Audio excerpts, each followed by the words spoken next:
सभी साथियों को नमस्कार। मैं आपका साथी सुमित राणा एक बार फिर से आप सभी का स्वागत करता हूं। जैसा कि आप सभी को पता है, 6 जुलाई को हरियाणा पुलिस कोर्ट केस की हियरिंग थी और अगले जो सुनवाई है आपकी वो 15 जुलाई को होने वाली है। कल कोर्ट में क्या हुआ, क्या कुछ हाई कोर्ट ने आदेश दिए और जो आपके वकील हैं जसवीर मोर, उन्होंने ऐसा क्या कुछ कहा कोर्ट में, क्या कुछ उनकी बात हुई, एक बार वो देख लेते हैं क्या पूरा मामला था।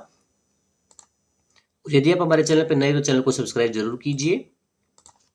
देखिए, जैसा कि आप सभी को पता है कि अगले आदेश तक हाई कोर्ट ने ज्वाइनिंग पर रोक लगा दी गई है और जो नॉर्मलाइजेशन परसेंटाइल मेथड के जरिए जो मेरिट सूची बनाई गई है उस पर हाई कोर्ट ने जवाब मांगा है कि कांस्टेबल पदों की नियुक्ति के लिए नॉर्मलाइजेशन परसेंटाइल मेथड के जरिए मेरिट सूची बनाए जाने के खिलाफ दायर याचिकाओं पर हाईकोर्ट ने हरियाणा सरकार और कर्मचारी चयन आयोग को 15 जुलाई के लिए नोटिस जारी कर जवाब मांग लिया है और अगले आदेश तक आप सभी को पता है नियुक्ति पर रोक लगा यानी कि ज्वाइनिंग पर रोक लगा दी गई है। इस पर जसवीर मोर जो एडवोकेट है उन्होंने क्या बताया कि नॉर्मलाइजेशन परसेंटाइल मेथड को लागू किए जाने की चुनौती दी गई थी।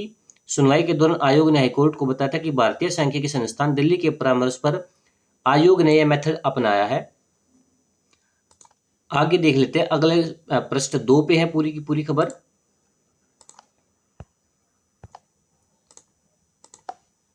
देखिए भाई, क्या है कि सांख्यिकी संस्थान का कहना है कि यह मेथड तभी अपनाया जा सकता है जब लिखित परीक्षा के बाद फाइनल मेरिट सूची तैयार की जाती है। उन्होंने भी यह बताया है कि जो आपकी ये जो मेथड है परसेंटाइल मेथड का है, ये तभी अपनाया जा सकता है जब सिर्फ यानी कि पेपर देने के बाद आपकी फाइनल जो लिस्ट है वो तैयार की जाती है, ना कि सोशल क्राइटेरिया के मार्क्स उसमें जोड़े जाते हैं।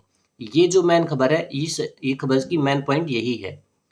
लेकिन इस भर्ती में लिखित परीक्षा के बाद सोशल इकोनॉमिक्स के अंक व शारीरिक परीक्षा के अंक भी जुड़ने हैं। तो मोर ने बताया कि नॉर्मलाइजेशन के चलते एक शिफ्ट में अच्छे अंक लेकर भी कई उम्मीदवार फाइनल मेरिट सूची में स्थान नहीं बना पाए।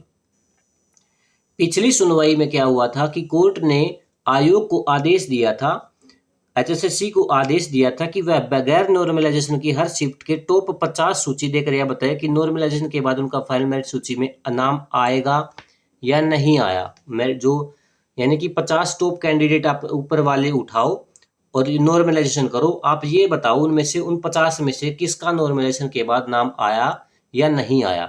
लेकिन अभी तक वह सूची कोर्ट में पेश नहीं कर पाई एचएसएससी। मोर ने बेंच को बताया कि सरकार ने परिणाम जारी कर दिया है और नियुक्ति पत्र देने की तैयारी चल रही है। अगर नियुक्ति पत्र जारी कर दिए तो उनकी याचिका का कोई औचित्य नहीं रहेगा। कोर्ट ने इस पर आयोग की भर्ती प्रक्रिया पर आगामी यानी कि 15 जुलाई तक रोक लगा दी गई है। ये आपकी आज की पूरी अपडेट थी।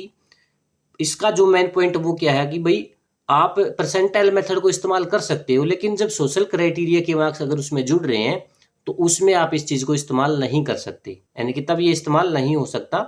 ये इस खबर का मेन पॉइंट है।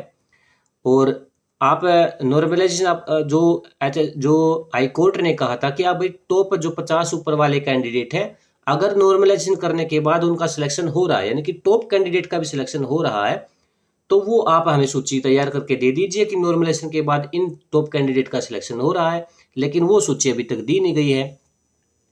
तो आगे क्या हो सकता है, अभी स्टे है, आगे देखते हैं भाई 15 जुलाई को कुछ भी हो सकता है।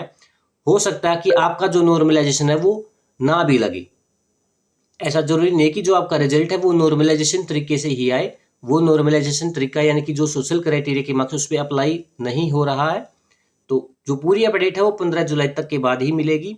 हो सकता है कि आपका दोबारा भी रिजल्ट है आ सकता है। तो आज की अपडेट में इतना ही। तो उम्मीद करते हैं जय हिंद साथियों, नमस्कार।